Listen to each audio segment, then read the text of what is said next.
तो बच्चे, हमने लास्ट लेक्चर में किया था viscosity and coefficient of viscosity नीटा। उसी पे के बेसिस पे एक लॉ है जो स्टोक्स ने दिया है, जिसको बोलते हैं स्टोक्स लॉ। इसके बारे में आज हम स्टडी करेंगे। अकॉर्डिंग टू दिस लॉ है क्या जी? लॉ पहले समझो। कोई भी लिक्विड है, उसमें कोई बॉल जिसका रेडियस आर है मूव कर रही है विद वेलोसिटी b, तो उसको जो पीछे खींचने वाली फोर्स, इसे बैकवर्ड ड्रैगिंग फोर्स बोलते हैं, वो किसके बराबर है?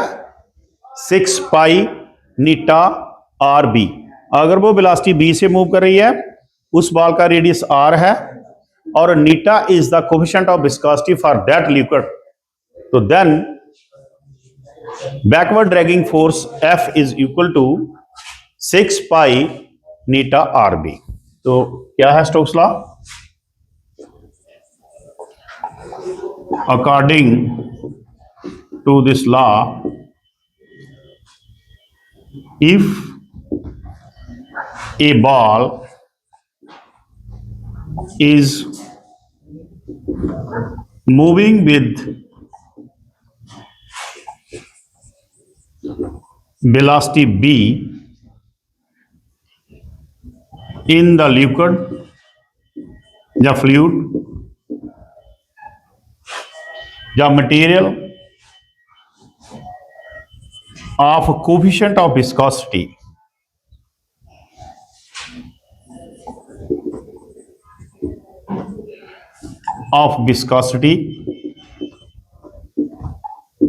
neta, then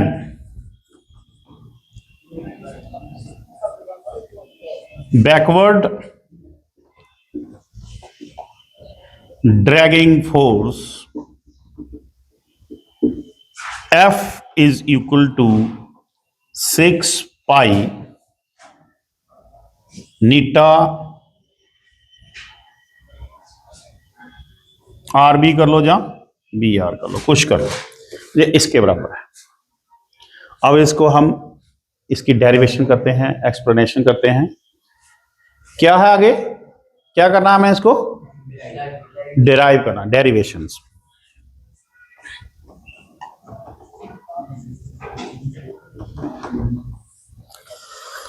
तो बैकवर्ड ड्रैगिंग फोर्स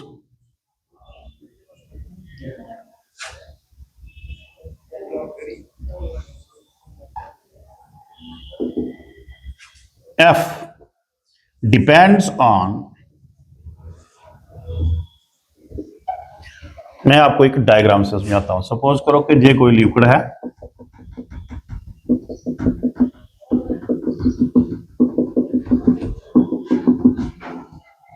और ये रेडियस r का बॉल है, कोई मूव कर रहा है इस डायरेक्शन में विद वेलोसिटी b, ठीक है? तो बैकवर्ड ड्रैगिंग फोर्स होगी इस तरफ, F किस पे डिपेंड करेगी? Coefficient of viscosity of this medium. ये कोई मीडियम है, लिक्विड है, इसका कोफिशिएंट ऑफ विस्कोसिटी नीटा है, B is the velocity of this ball in this medium and R is the radius of the ball, ठीक है? तो किस पे डिपेंड किया कर रही है ये?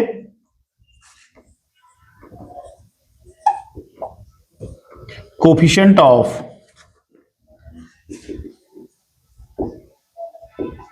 विस्कोसिटी ऑफ लिक्विड या मीडियम, जिसको आप नीटा से लिखोगे। दूसरा, रेडियस ऑफ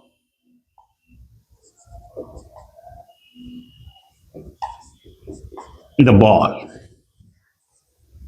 जिसको R से लिखोगे। एंड थर्ड आ गया velocity of the ball in the medium,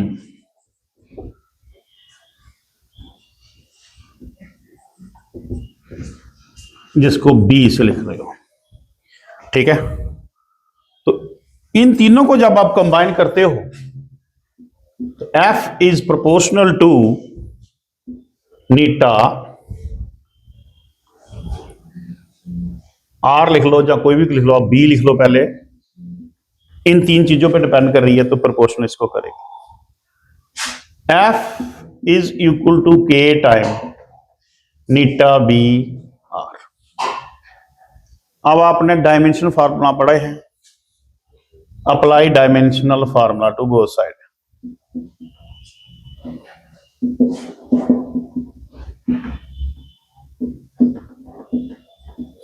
F का डायमेंशन फार्मूला क्या होता है?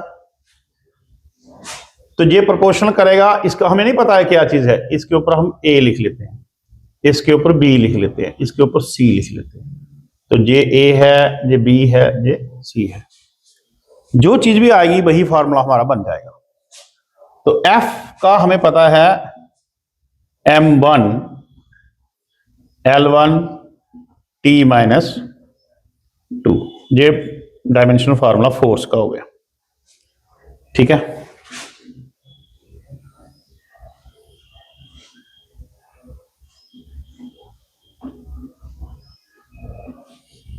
ये आ गई आपकी डायग्राम जिसमें ये मूव कर रहा है बॉल। ठीक है, के आ गया। नीटा का कल पढ़ा था अपना डायमेंशन फार्मूला, किसी को याद है? क्या है? m1 L-1 T-1। Very good. और b का आपको पता है L-T-1, इसकी पावर b, और r होता है रेडियस, डिस्टेंस होता है, तो सीधा l लिख लो। ठीक है,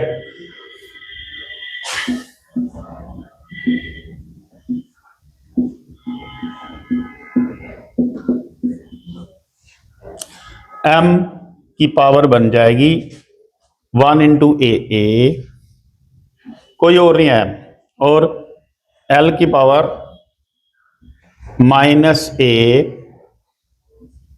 माइनस बी,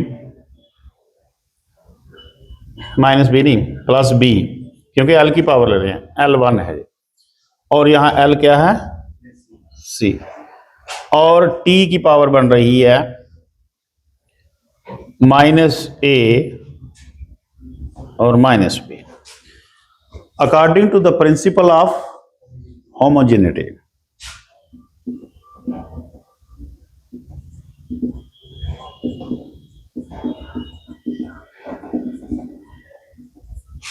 होमोजेनिटी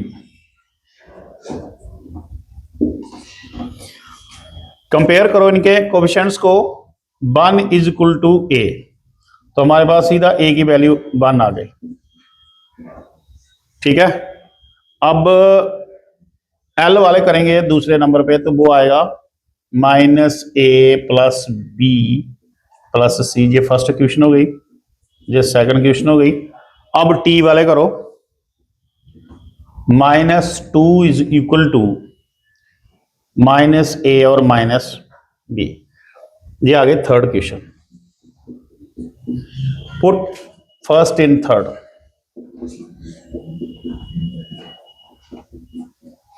तो -2 इज इक्वल टू -1, क्योंकि a माइनस है तो ये 1 है, तो ये माइनस बी,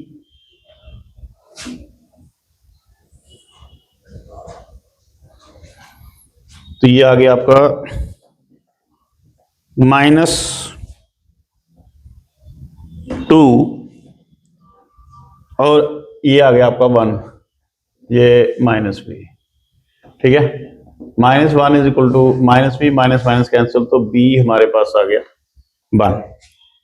पुट करो a is equal to 1, b is equal to 1 in second equation.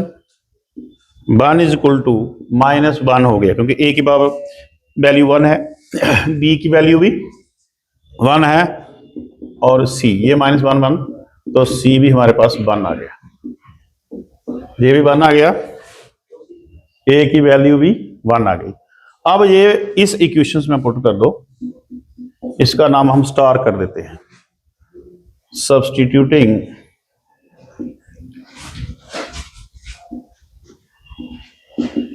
The value of A is equal to 1, B is equal to 1 and C is equal to 1 in star. F हमारे पास आ गया K नीटा के power 1, B की भी 1 और R की भी 1। F is equal to K नीटा B R। K की वैल्यू एक्सपेरिमेंटली फाइंड की है, वो है 6 पाई। The value of K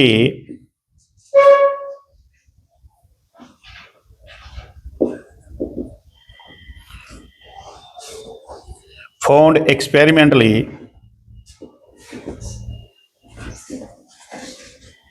which is equal to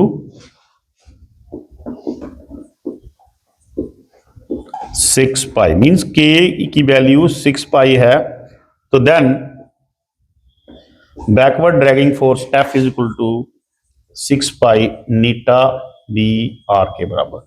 this is the Stokes law, this is most important है जी। अंडरस्टैंड? कोई डाउट?